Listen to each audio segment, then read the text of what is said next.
All right, guys. So I'm just going to go ahead and break down, this opportunity here from the settlement statement, and then I'll break down the actual situation, how this opportunity came about, and then I'll share with you guys how you guys can go out and implement strategies like this for yourselves. But here, this is the settlement statement. This was prepared by the title company. It's a breakdown of the fees that are associated with the purchase and sale of this property. So this here says contract sales price is blank. You're like, wait. How am I doing this? Well, here's the thing. Here's the actual sales price. That's what the sellers owe on their mortgage. Remember, this is a creative financing deal. Okay. So the sellers owe roughly $46,000 on their mortgage. Settlement charge to the borrower, that's me. Borrower's quote unquote buyer. Okay. So gross amount due from me. Okay. And here's just a breakdown of earnest money. I didn't put any money down. Principal amount of new loan, existing loan taken, subject to, all of these things here. You go down here at the bottom. This is what I had to bring to the closing table. $668. That's what I brought to the closing table to acquire this property here. So, and you can see here, settlement date, this transaction just happened. It just happened. And so, yep, man, I love this. I love this. Just now, let me give you guys how this opportunity came about. Okay. Doing what I love to do, driving for dollars. Okay. Driving for dollars, in my opinion, is the best way to find motivated sellers. Doing my driving for dollars, I'm driving. I noticed a property that was abandoned.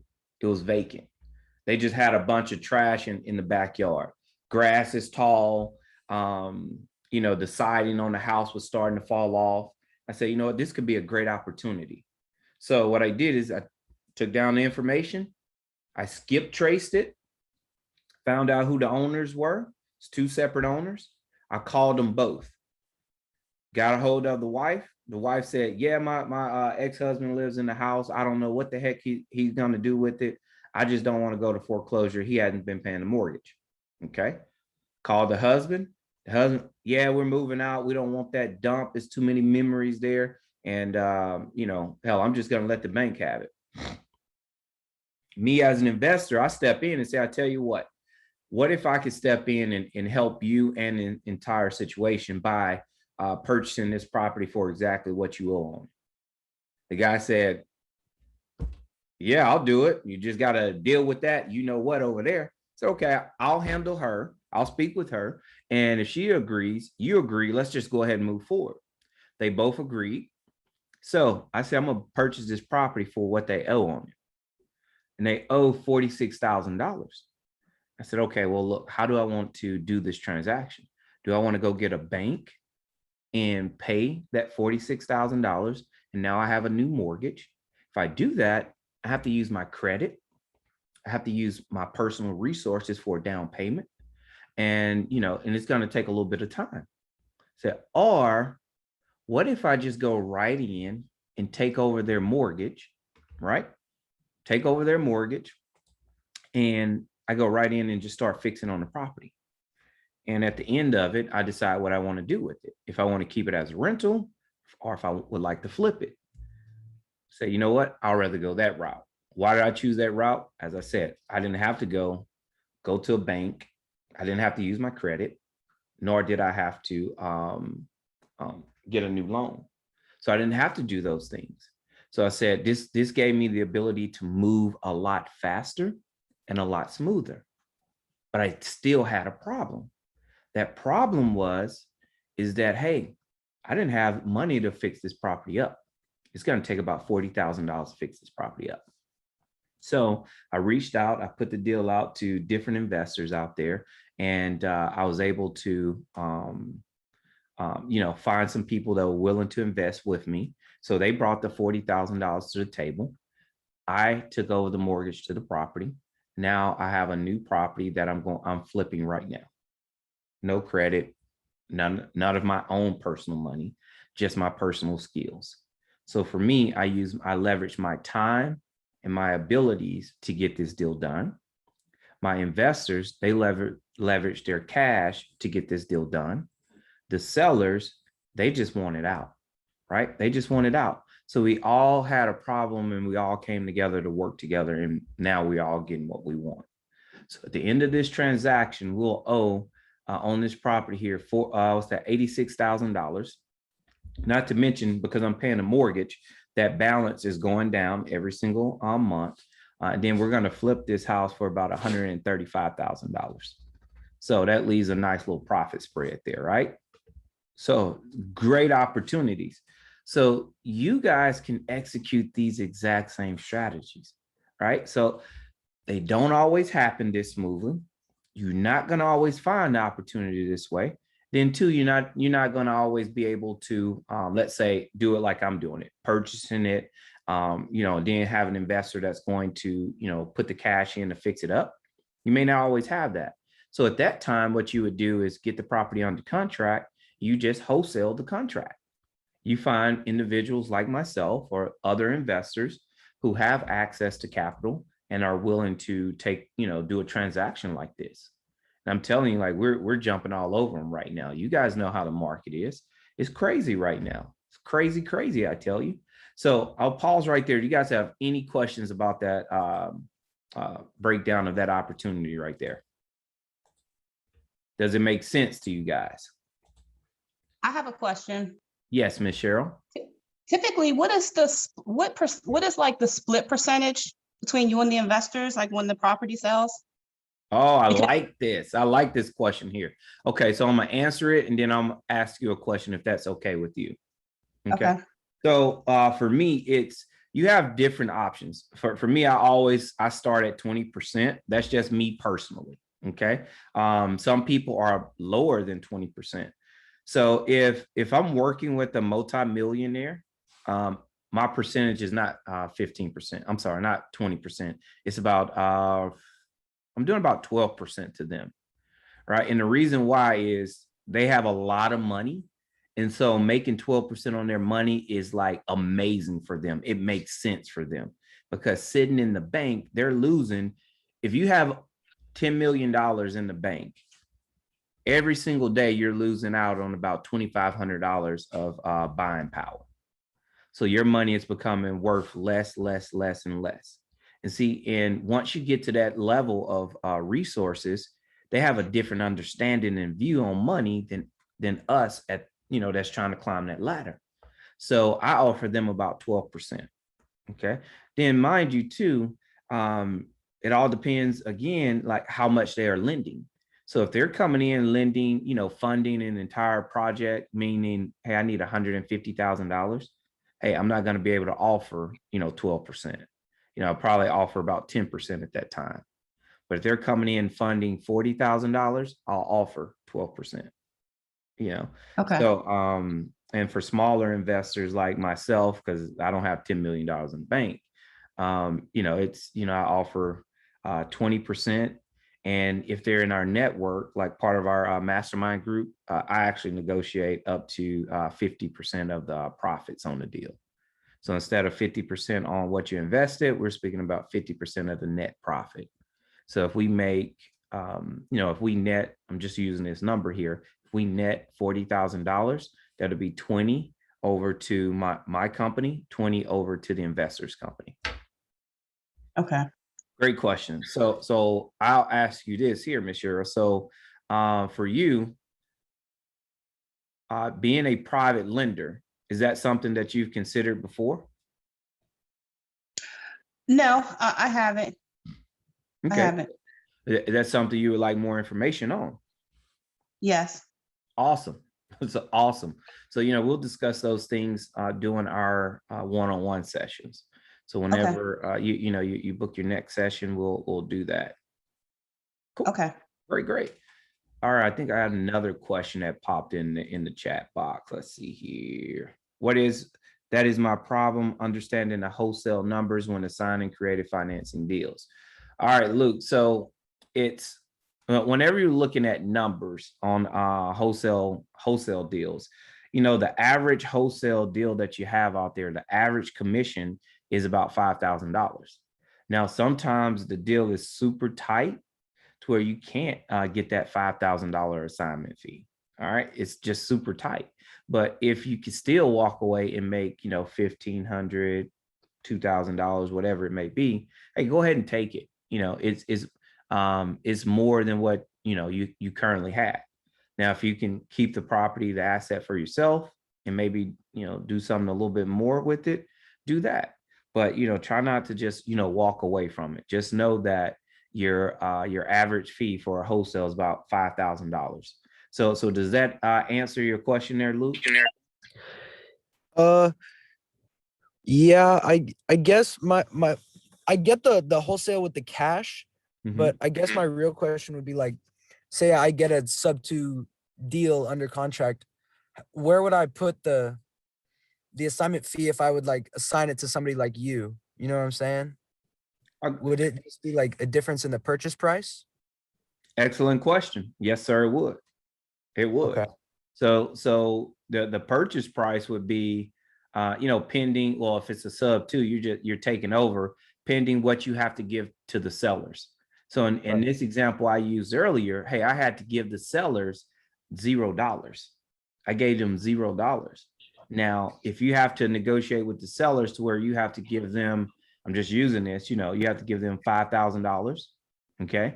Then you want a $5,000, fee. So you sub to this deal, you put the contract out and you say an assignable contract for, assignable sub-2 deal for $10,000. 5 for you, 5 for the sellers, and the owner gets the property, the buyer. And I promise you, if it doesn't take a lot of money to do this deal, or if it's a lot of equity on the back end, we're not going to have any issue doing that. Right. Any issue. And you say you're in Dallas right now? I'm in Houston. In Houston, I'm sorry. So how many deals have you done thus far? I've just done one wholesale cash deal. Awesome. Can you break down, how you found that deal and what took place? I was, like you said, I was driving for dollars, and then I used the HCAD. That's like our county website, and I just looked up the property address and the owner's name. And then I went to truepeoplesearch.com and looked up their phone number for free. And I called them and they said, yeah. So I made $7,500 with the assignment to another buyer down here. Man, that's awesome, man. Congratulations on that, man. Super excited to hear that, of your success. And how long did it take you from, I guess, your start to finish? From when you decided, hey, you want to invest and you started doing the driving for dollars till you got your first deal? I guess time total was probably 3 or 4 months, because I started learning, like I just turned 18 a couple months ago. And so I couldn't legally sign anything, So probably 3 or 4 months of learning and just soaking everything in. Awesome, man. That's awesome. And I want you to know that that's, about average time too, from, starting to become educated to, going through your first transaction. It is about 90 to 120 days. So if there's ways to put it on the fast track, hey, definitely it always helps. It doesn't hurt, but that is the average time right there is, for those of us that are, dedicating time, energy, and resources towards this, about 90 to 120 days from start to finish to get your first deal. And if you're going to do a fix and flip, hey, look, that's 90 to 120 days to get your first fix and flip, then another 90 days to get your check from that fix and flip. So, but once you get rolling, that cycle just keeps continuing. It does. So kudos to you, Luke, man. Extremely excited for you, proud of you, happy for you, all those good things. I appreciate it. And that's why I'm here too, because I'm just trying to widen a tool belt, in creative finance. I've seen that it's pretty I don't know how to put it into words, but just more of the conversion rate's higher than just normal cash wholesaling. So that's why I'm trying to deep dive into that area now. Exactly. And you know, and guys, the more creative you can become with your knowledge and skills. If you're an active investor, meaning that you're like myself and Luke, we're out here, the rubber is turning on the pavement. So the more creative that you guys can be, the greater understanding of real estate and opportunities out there, the better you're going to be, and the more opportunities you're going to be able to lock down. Because every deal is not going to fit the wholesale formula. Every deal is not going to fit the fix and flip formula, but every deal, it can be a deal. So the more understanding of real estate, you guys get, the better you guys are going to be. Oh my gosh, I'm still learning and growing, and I'm 8 years in, and it's exciting, extremely exciting. So yeah, man. Yeah, kudos to you for that, man. Appreciate it. Absolutely, absolutely. So let's see here. So with the creative finance, is so many different options out there too. Whenever you're looking at creative financing, you have I think I have a chart here. Let me find it. Okay, Hey, yeah. Joe, can I stop you for a second? Yeah. I have a quick question.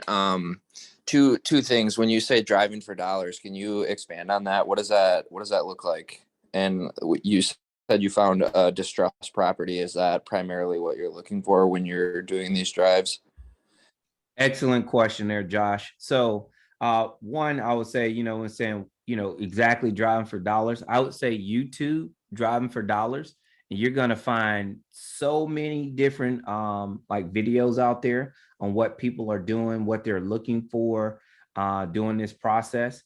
For me, I'm just looking, yes, doing driving for dollars. You're looking for distressed properties, homes that appear to be vacant or abandoned. Then I always look for like notices on doors. So sometimes you'll see like the red notice on the door. That could symbolize a code violation, could symbolize water shut off. Another notice, you could have the white paper on the front door or the window, which would symbolize properties going through foreclosure process. So I look for those things. I look for tall grass. I look for roof damaging, boarded windows. I'm looking for those types of things that are some really great visual clues of this property. It's abandoned, right? So after you negotiated the $668 down payment with the homeowner, what was your principal, interest, taxes, and insurance? How much did that cost? Okay, another great question. So whenever we're speaking about this deal in particular that just closed, I didn't negotiate that $668. That I negotiated with them $0. The $668 that was my closing cost. That for me to pay the title company to run the title, to ensure that I was going to be able to get a clean title, for them to record this transaction as well. So those fees were paid directly to the title company, not the sellers. Okay. So, and when it comes to, you ask, what is my taxes and insurance and principal payment? Was that the second question? Yeah. Yep. Okay, great question. So whenever you're looking at that, taxes, insurance, and premium, all of that is rolled into what their monthly note is. And I think, let me see here. I think their monthly note is about $600 a month. And that includes taxes and insurance, about $600. So yeah, I'll have to pull that. I can pull it up. But for me personally, remember, I am assuming this loan, right? I'm assuming it. So right. So what terms did you get with the seller? No, the seller, for me, I'm paying their mortgage. So all their terms are already in place. So the mortgage, great question. I'm glad you brought this up so I can really, dive deep into it, Josh. So in this transaction here, the mortgage that the sellers had on the property, it stays in place.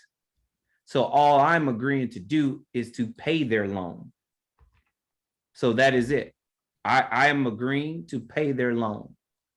I gotcha. But would you say that that's an abnormal situation? In most situations, you'd be looking for a deal where somebody's trying to get out of the house or whatever, and you're trying to negotiate a lower payment for their mortgage so that you can make the spread in the difference from what they originally agreed to whatever terms that you're agreeing with the seller.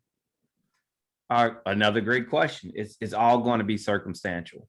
All Right. going to be circumstantial. So, and remember this, if you're stepping in and you're, wanting to negotiate better terms with the actual bank, with the lending institution, the sellers on that property, they're going to have to sign the new mortgage modification documents, right? Because the mortgage is in their name. And in this case, I wanted to leave the mortgage in their name, so I didn't have to go get bank financing.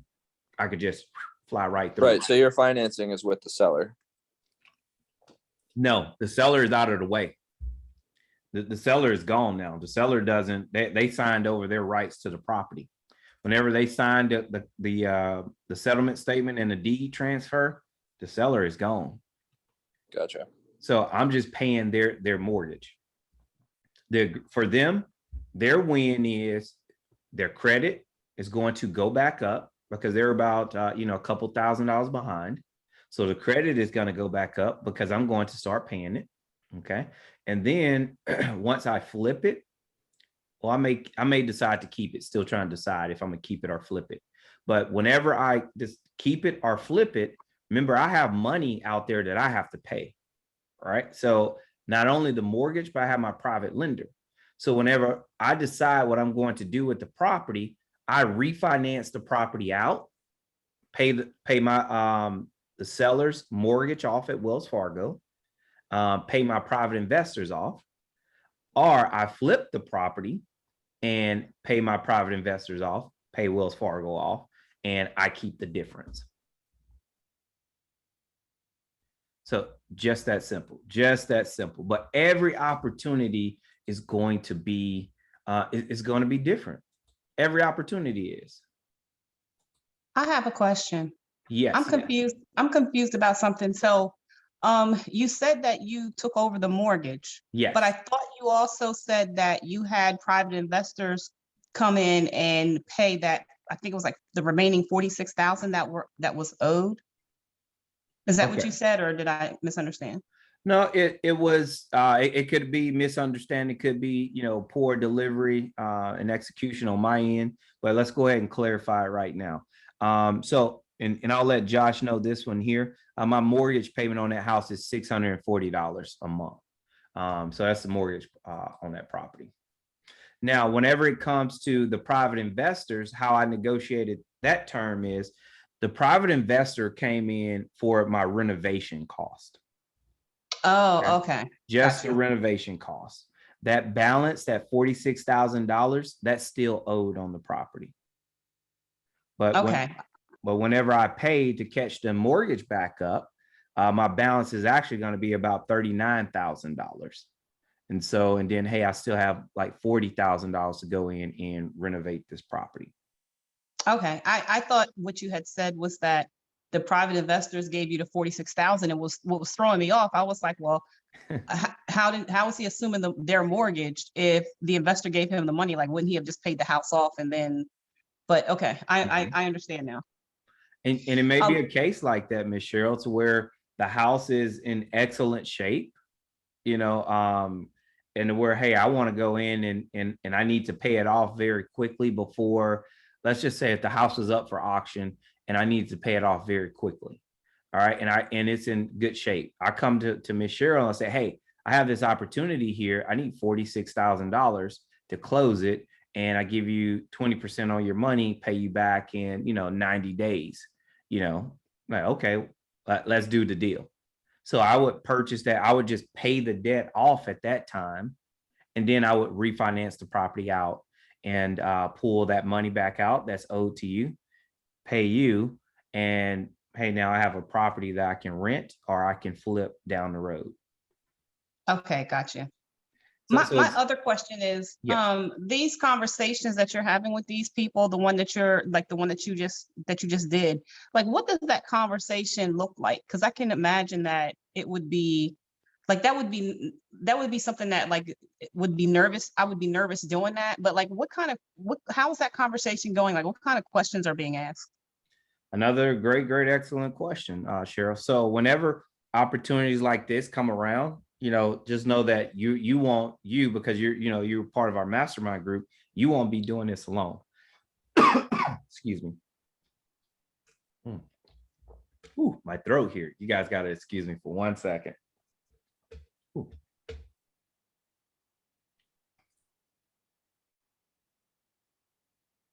Okay, the air is a little dry today. All right, so you won't be going at this alone. But whenever if you know what's taking place, okay, you can just ask the appropriate questions at the time. So I spoke with a seller last night. They're going through a divorce, and he was like, "Yep, well, hey, I got to sell my house. I don't want my wife to have it, but she don't want me to have it either. So, we're just going to sell it." So, okay, well, let's take a look at, the opportunity. So we're just speaking about it. And, the sellers agreed to, hey, yeah, I'll entertain a subject to. Yeah, I'll entertain that, but it's what I always ask the sellers is, especially if I know that the property is on a pre-foreclosure list and I know that the property is vacant because I've driven by, and I'll give you two set scenarios there. Because I've driven by and I know the property is vacant, I'll speak to them like, hey, my name's Joe. I help people, that are going through similar processes or that you and your family are. Man, hold on. Sorry. Whew. I help families that are, experiencing and going through similar situations as you are. So, and I do it free of charge. So what I would like to know is, with your property at 123 Main Street, what are your plans with that home? Would you like to keep it, or would you actually like to sell it before the auction? And, that was a little bit long-winded response because I want you guys to know, like, my thought process. But from there, they'll typically let you know what they're willing and not willing to do. Okay. They'll let you know. If you just, appear to be, you're there to offer help. And so for me, I tell them, hey, look, I'll help you keep the property if that's what you would like. Or if you just want to, get it off of your hands, I would help you sell the property. Whatever you would like to do. And so I always tell them, based upon time, if they ask me, based upon time, what's the best route to go? So if they don't have much time before that auction, if it's already been scheduled, hey, look, based upon this time, this is, 1, 2, 3 options you have, and you're going to have to move quickly. And if you, come across a seller that they're still living in the property, I use the exact same script. Hey, I help people that are, going through the same situation that you're going through. How would you like to keep your home or just go ahead and sell your home? I'll help you either way, for free. That's what I tell them, for free. And whenever I help them, if they want to keep the home, I provide them with the information to present to the bank. I don't do it for them. I say, okay, look, I already have it in the email ready to go. What's your email address? Okay, I'm gonna send you this here. This is exactly what you speak to the bank about. Done. If they don't want to keep the home, all right, I need you to sign a borrower's authorization to release information. I'll call the bank and start negotiating. And then from there, I'll decide what I want to do with the home. If I want to purchase it, if I want to wholesale it, if I want to do a sub 2 on it, if I want to do a short sale on it. So I decide what I would like to do at that time. Okay. But it's so many ways to achieve, your desired result. And it's really based upon, time that you have, as well as resources you have. That property I shared with you guys, I could have did a short sale on that home and probably purchased it for about $30,000, right? But instead, let me just go ahead and move. Let me just go ahead and move faster. Because while I was negotiating that short sale, the owners of the property were still missing mortgage payments. Their credit is still taking hits. And, although eventually they'll be out of it, it doesn't give them the immediate relief that they're looking for in this situation. Other situations where it's a lot, it's a lot more cash is going to be involved in the purchase price and all those things, the renovations. Yeah, I'm gonna have to negotiate the short sale. I'm just gonna have to negotiate it. If I got $70,000 on renovation, no, I gotta go to a bank and I want to get the best deal I possibly can. So yeah, that's it there. But great question there. Great question. Any other questions on that? No? Okay. So whenever you're looking at creative financing, you got it's several different types that you have out there. You have seller finance. That's where you get a bond for deed, cash for deed, land contracts. So you guys could be on the receiving end or the giving end of that. Some states bond for deed, cash for deed. It's essentially the same thing, but they're titled different things in different states.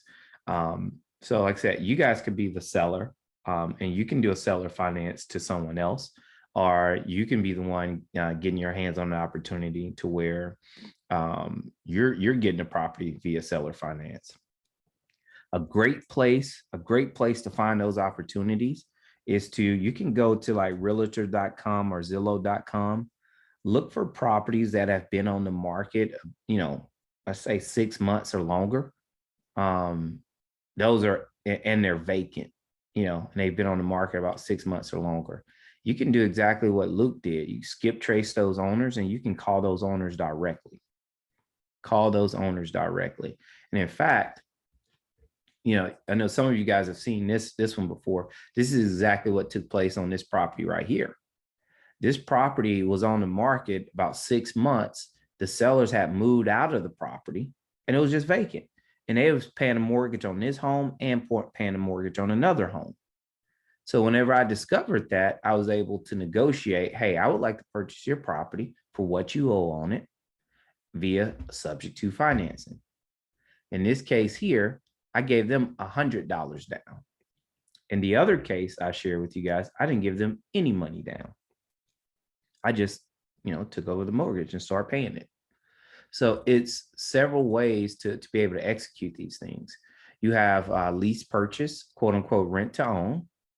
So you can be the buyer or the seller in that case as well. Then you have the subject to financing. All right. The difference between these here, to sum it up, subject to, you get the deed to the property, right then and there. You get the deed. Seller finance, pending how it's structured, you may be placed on the deed to the property and the seller has a mortgage, like he or she is the mortgagee. So it's possible you could get the deed. All depends upon how you can negotiate.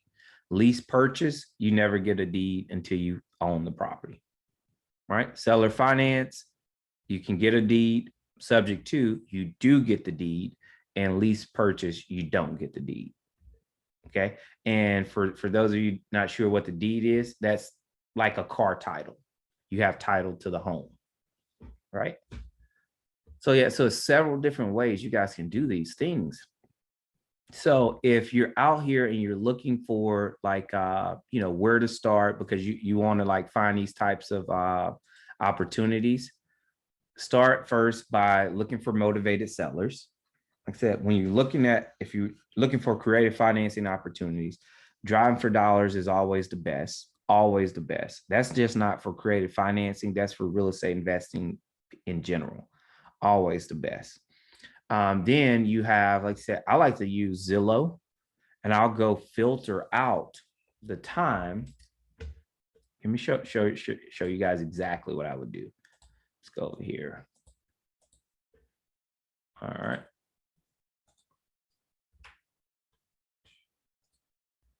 All right, so let's say if I'm here and I just want to search an entire state.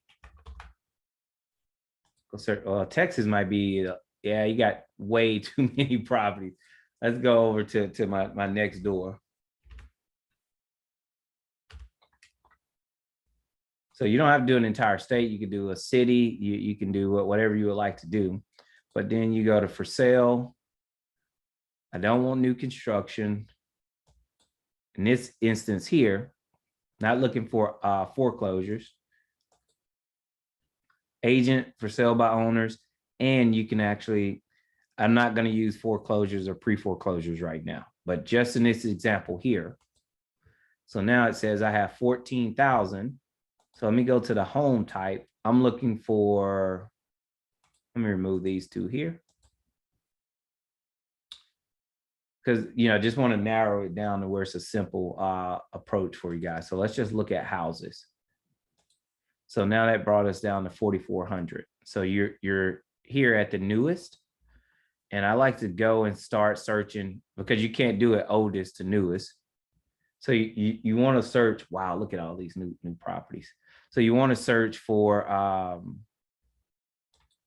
at least, like I said, about 6 months on the market. Then you want to look and see if those properties are vacant. But this is just, you know, how I start. Look at this, 2 days. Wow, that's a lot of houses went on the market these last couple of days. This is crazy. Well, I mean, we know it's a good time to sell, so wow. Okay, but let me give you an example. I'll just look at this one here. So let's say this one here has been on the market for 6 months. So I'll get it. I'll take the address. I will do what I think that was Luke suggested. You go over to True People Search right there, and you can actually search. I always do by the address, because if you search for the name and you just do John Smith in that city and state, who knows how many John Smiths are there. But if you do it by the address and you know John Smith is the owner, that's going to give you the John Smith associated with that property. Okay. So I go here, I take a look, I see it's vacant. Yeah, this house is torn up, but I see it's vacant. Hey, I reach out to the sellers directly and then I just start the conversation. That's a way of finding motivated sellers. Just utilizing the MLS that's already there at your disposal. Go to the oldest listings. Man, wow, look at this. This is like crazy.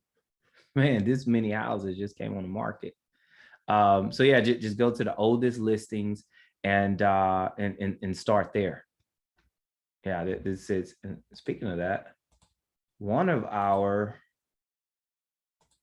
let's see here. One of our mentees just put her house on the market, right? Look at this. This is one of our mentees that we are working with right now. She's involved in her very first flip. And yeah, she man, wonderful job. Wonderful job. Look at that house. So yeah, she did some staging in there. But I want to break down these numbers for you guys really quick. Wow. Yeah, she did a pretty good job.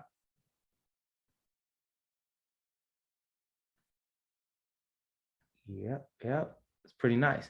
So she has the property listed for $335,000. Let's see here, it may show how much the property sold for. House sold, okay, it doesn't show here what she paid for it, but I want to say she paid $150,000. Let's see here, I'm gonna tell you.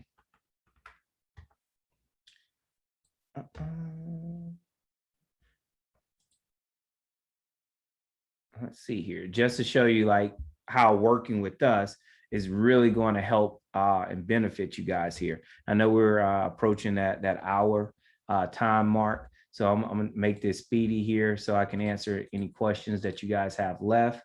But let's take a look here. Oh, nope, that's not the right property. All right, there we go. Details, that's the home there. Mortgage transaction. 168. So it hadn't even showed, pulled up yet what she paid for the property, but I believe her company paid about $150,000 for the home. And take a look and see what is listed for right now, $335,000. Now, and they only put $25,000 into the property. All right, I'll repeat that. They put $25,000 into the property.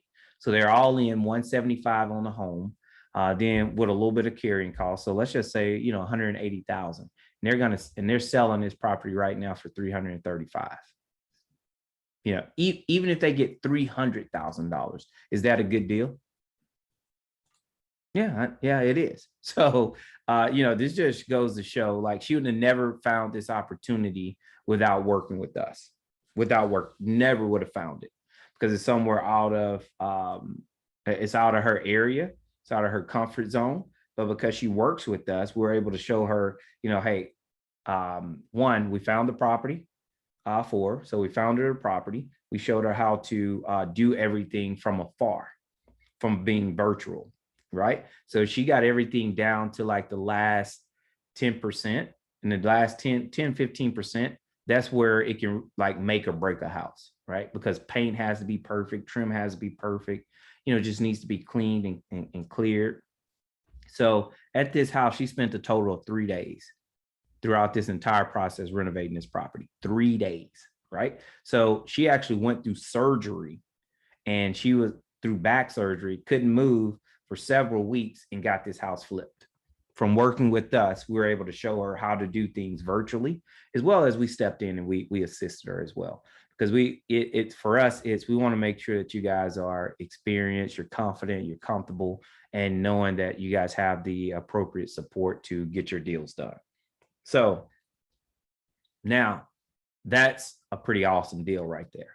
That's a pretty awesome deal. So I'm gonna pause right there and we're gonna just go ahead and move towards the close. I'll answer any questions that you guys may have, and I'll see if I can point you guys in the right direction if I do not have the answer myself. All right. So any more questions about anything that we've discussed today? No, that's it. Well, man, you guys are an easy crowd today. So what I'm going to do then here is I'm going to go ahead and share my calendar. I've got a question. Go right ahead, Josh. Just to pick your brain. When you're buying these deals, are you buying them through your LLC? I just have a question, like on the back end. Like once you're through the deal, you've made all your profits and stuff. How are you avoiding taxes? Are you trying to avoid taxes on the back end? Or I guess, could you explain that a little bit? Or in situations where you're restructuring a deal, let's say you do your first position on the lien, you do like a balloon or something like that. How are you ensuring that that works out in your best interest? Okay, great question here. So I'm going to answer that question, and I also want to ask you a question. Okay. So for you, Josh, are you an experienced real estate investor? No, I'm not. Okay. So I would suggest joining a mentorship group, whether it's us or someone else, but joining a mentorship program, focus on the basic fundamental principles. And as you go, start making adjustments and modification to your business model to where you can, save and retain more on taxes. Starting out, it shouldn't even be like a focal point. Moving forward, once you get to about really to where you're 4 or 5 acquisitions in, that's whenever you really want to, sit down with your accountant, a real estate accountant, and develop a plan and implement a strategy so you can, save the most that you possibly can. So, and that's all going to come back to how well that you're keeping your books. I'll say it again, how well you're keeping your books, how well you're keeping track of your expenses. That's going to be where it starts right there. So you have to have a system in place. With working with us, we give you that system, right? We give you the system starting out of, hey, how to track your expenses when you start out. Then once you get involved in your first transaction, that's a fix and flip, then it changes. We give you another system. because tracking expenses as a whole for your business, that's simple. That simple concept. This is all you do. 1, 2, 3, simple. Tracking expenses for an actual property, because that's where your taxes are right there. For a property, that's different. So we give you another system. But if you got that basic one already down, by the time you learn the second one, it's no like confliction. It's like, all right, cool, smooth transition. So I would say, start with, just getting with a mentorship group. And Josh, what style of investing are you looking into? You want to do fix and flip, rental properties, wholesale? What are your thoughts there? Well, I think it kind of depends how I get the deal, but probably rental or Airbnb. Maybe fix and flip. I guess Okay. it depends on the deal that I get. Okay. Yeah, So Airbnb, okay, somewhere like the rental arbitrage strategy there. Okay, got it. All right. Well, I hope I was able to answer your question. I believe you may have had a second one in there, so forgive me if I can't. I just can't recall if you had a second question in there. No, you got to it all. You were really helpful. Thank you. No, absolutely, man. It's my pleasure, man. And please continue to come back and visit with us on. We have host a meeting every Monday night at 8 p.m. Central Standard Time. And so, any additional questions or ideas that you would like to, bounce off of us or share with us, I would love for you to, continue to join us as well. But no, absolutely. But yeah, great question. Thanks for asking that. So any other questions out there, comments, anything that you guys are working on right now that you want more assistance with right now? This is the time for sure. No. All right. Well, look, today's been pretty simple, pretty easy. Well, I'll tell you what, I appreciate you guys chiming in, joining, working with us. We're excited for everything we have going on. So, please continue to come and as you all are welcomed, anytime that we're hosting, these events. So I really appreciate you guys. All right. So you guys have a great weekend. Stay safe out there and see you guys Monday. Coach, Yes, I'm here. my deal, possible. Yeah, let's talk about that one right now. Which one? I guess we could start with the Ivory Bridgewater, the one in Missouri. Is that the one that's right there on the in Florida? Okay, no, that one's not the one in Florida. Is that I don't remember which one that is. Is that the guy who has the property just flipped? Yes. Okay. Yeah, Okay. Do we remember what the rental rate is on that property? it was 90 something. Hold on, I'm trying to pull it back up. Okay. I can't afford this thing, so yeah. All right, let's pull it up. Let's see here.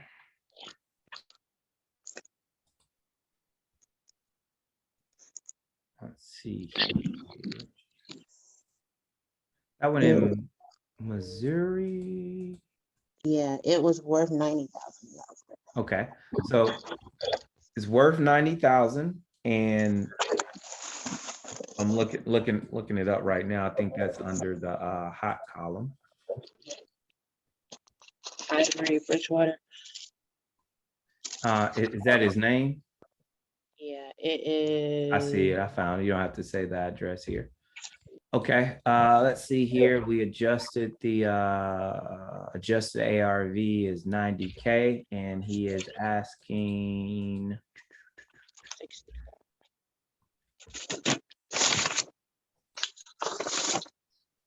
he's asking 70K for it, and the adjusted ARV is 90. So he has it a little bit under market right now, but he did say he's open to renting it. I think did he say like $700 on rent? 800. Okay, $800 on rent. Okay. So here's what we can do on offering to him. We can offer him in here. I'll type it in here so it'll come directly to you. Offer. Let's see here. So one offer, we can offer him $70,000. He wants 70,000, right? So He wanted- 70K. Is that right? I wanted 65. Okay, well, yeah. Well, hey, I'll go down. I'll just see what he has it listed for. Okay, so we can off you can offer him 65,000 with no down payment.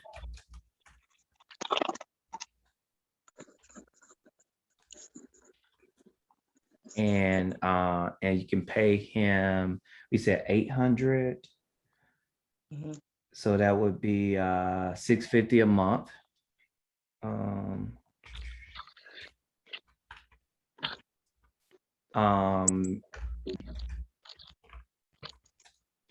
And $650 monthly for, because you want to do this is a seller finance.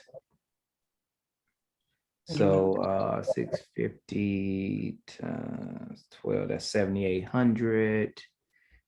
65,000 by 7,800. That's 8 years. So you could offer him that for 12 times 10, 120 months. You said 120 a month. Yep, 120 months. So if you gave him 65,000 for the purchase price, that's no money down, 650 a month for 120 months.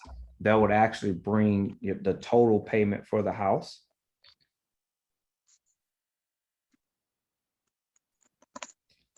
would be $93,000. So in this case, you're probably saying like, why the heck he only wants 65K? Why the heck would I give him 93? Well, he's accepting the offer on terms, which is giving you the opportunity, to purchase the property with no money down. And whenever you pay something over a period of time, you're going to pay more money. Okay. So that's actually, I probably would go at 600 a month because you're going to have to pay 120 months. And I'm sending you this offer here in the notes. So you'll cover taxes and insurance, and all repairs. So you offer them $65,000 for the property. I wouldn't even include the down payment amount. I'm gonna just leave that out, leave that blank, because if he wants a down payment, let's just negotiate one from there. But offer 65K, 600 a month for 120 months. You'll cover taxes and insurance and all repairs. So Okay. hold on, I got my contractors call me 1 second.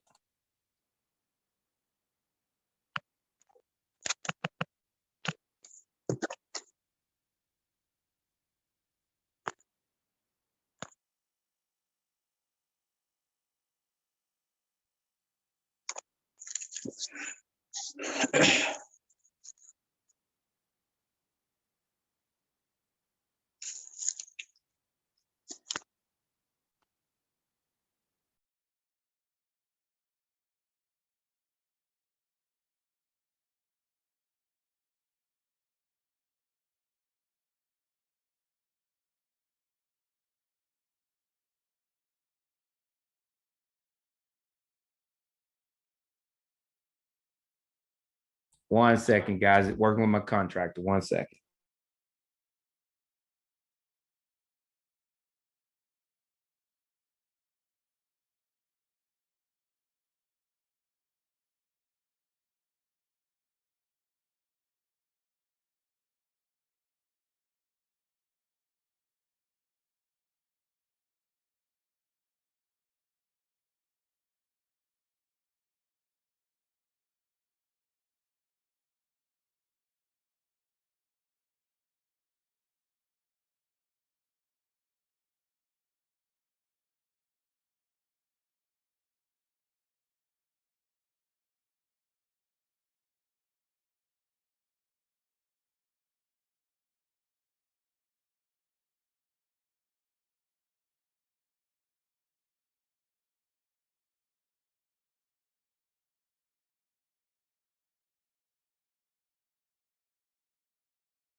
All right, sorry about that, guys. Hey, look, it's like whenever you get a call from your accountant, your attorney, or your contractor, it's like, hey, look, you always take those. So, but I don't want to hold you guys too much longer. Oh, well, I know I'm working with you, Latia. Okay, Latia, I just sent over to you the offer to send to that gentleman. Did you see that? By email? No, I tagged you in Podio.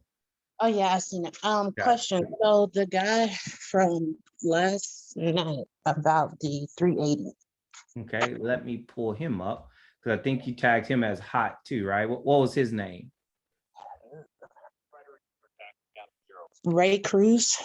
Okay, let me look. Yep, I see it right here. He wants 380 for the property. Yep.